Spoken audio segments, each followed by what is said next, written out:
RedNationBlogga back with another video. LAURI Markkanen of the Utah Jazz has just signed a 5-year, $238 million contract extension.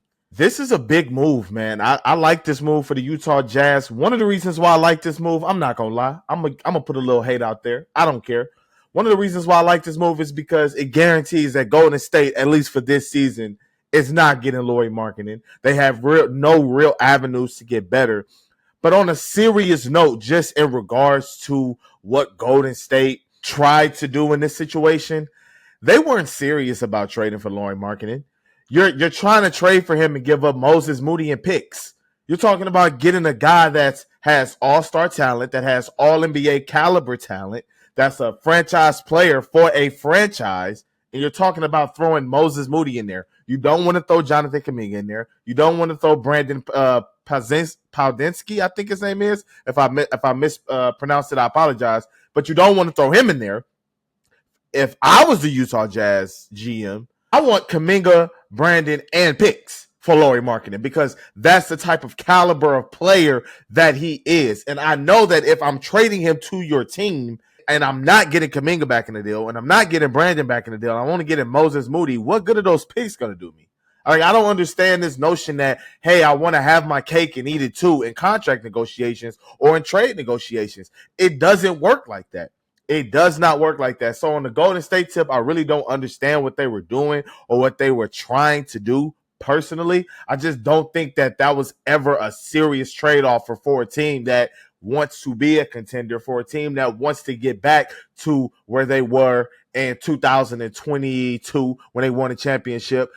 For a team like that, I don't think that that's a serious offer. You have to give up something to get something. And Steph Curry, Draymond, and LAURI Markkanen is a great, at least starting point to try to figure out what you can do and the pieces that you can move around to bring in more talent and more veteran players for a guy like Steph Curry, who's ready to get back into winning, who doesn't want to be in the play-in again, who doesn't want to miss the playoffs again. A guy that's like that, he doesn't want to do that again. So, especially at this point in his career. So, on that tip, I really don't understand what Golden State was trying to do, but I'm happy that Utah re-signed LAURI Markkanen. Now, for the Utah Jazz, I like this move just for them in general. Like, LAURI Markkanen wanted to be in Utah. He was happy to be in Utah. He was starting a family in Utah. And now you commit to a guy like this. For the past 2 seasons, Utah has been starting off the season really, really well. And then around January, February, start tanking. And because they started off so well, they end the season drafting at 9, 10, 11, and not really getting a real franchise-moving piece in the 1, 2, and 3 range, especially with the flattened out odds.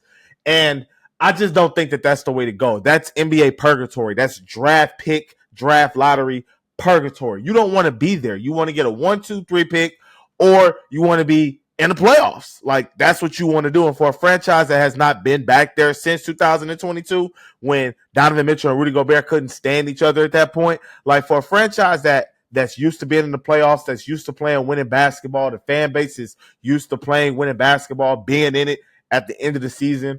I'm pretty sure this winning to start the season and then falling off a cliff and then trying to tank to close the season was getting old, and it was getting old really, really fast. So on this, I like this. You get a franchise building block that you can start building around. Obviously, LAURI Markkanen has never made the playoffs, but I just think that he's a really, really good player.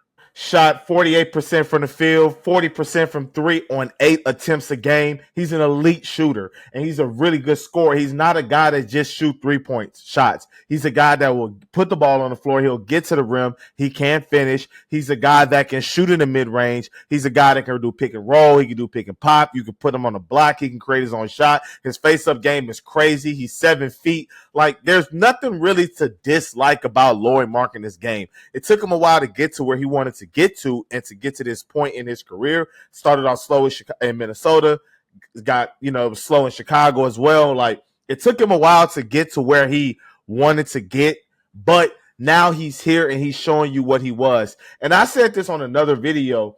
I really think it was a mistake for Cleveland to trade for Donovan Mitchell. Obviously, Donovan Mitchell is a fantastic player, But they had something that was very unique there. They had Jared Allen, who was 7 feet, who played one way. You had Evan Mobley, who was 7 feet, who played another way. Then you had Lauri Markkanen at the 3. Like, that was like a crazy dynamic to have 3 7-footers who all kind of complement each other in a way. And I thought that it was a mistake to get Donovan Mitchell, but I do understand the move on the surface level and on the business level of why you want to make a trade like that, because you want to get to the playoffs and you want to try to compete for a championship, which Cleveland is doing right now. But for Lauri Markkanen, man, I think that this is a fantastic deal for the Utah Jazz. I really do.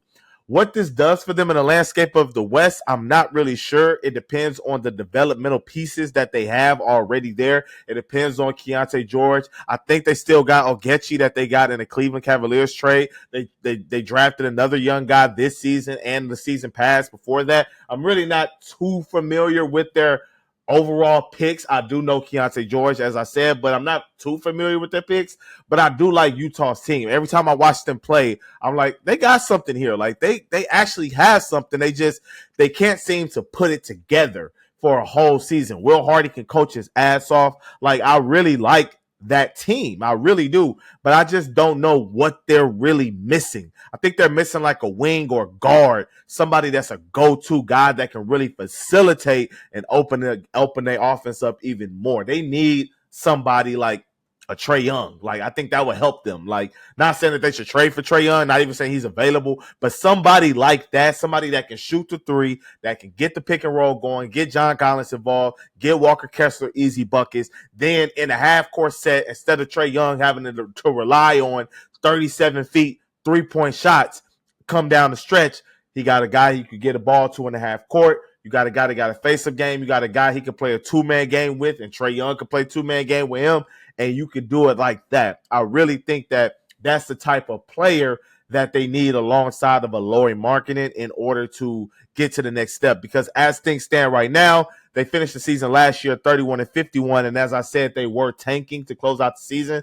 But I think that I would say they're a 40-win team. I would firmly say they could go 40-42, 41-41 if they didn't keep pulling the plug mid-season through winning and trying to compete, and then, hey, let's pull the plug and let's try to get another high pick and let's see what the draft lottery can do for us and stuff like that. Because I just don't think that that's really the way to continuously go, especially when you're drafting it high. Either you need to tank, blow it up, tank, or not even blow it up. Just sit Lauri ass down and then just try to lose as much as possible, or you need to go for the playoffs. And it's about that time for Lauri Markkanen. It's time for him to take the next step as an All-NBA player, as a franchise player, to get to that level and start leading his team to that next step. And as a big man, we know that that's hard to do if you are not ball dominant. Was Lauri Markkanen deserving of this? I keep saying that word, deserving. And I really don't think, in basketball, I really don't think fans understand paying a guy for what they bring to your team versus paying a guy for being a superstar. Most people see these types of contracts and they say, oh, he don't deserve that money. He's not a superstar. He don't deserve that money. He's not an all-star. He don't deserve that money. He's not an all-NBA player. You're paying them for what they bring to your team. You have no Lauri Markkanen on your roster right now. You have no Lauri Markkanen type talent on your roster. You didn't draft a Lauri Markkanen type talent on your roster. You don't have that type of a building block. Right now, you have a guy like that right now. Sign him, lock him up, then try to rebuild around him, because now he's not going anywhere. Now you don't have to take the phone calls. There's no more questioning about, is he going to be there or is he not going to be there? You know he cannot be traded until next offseason at the earliest. So now is the time to really try to just go for it. Just go for it and just go for it.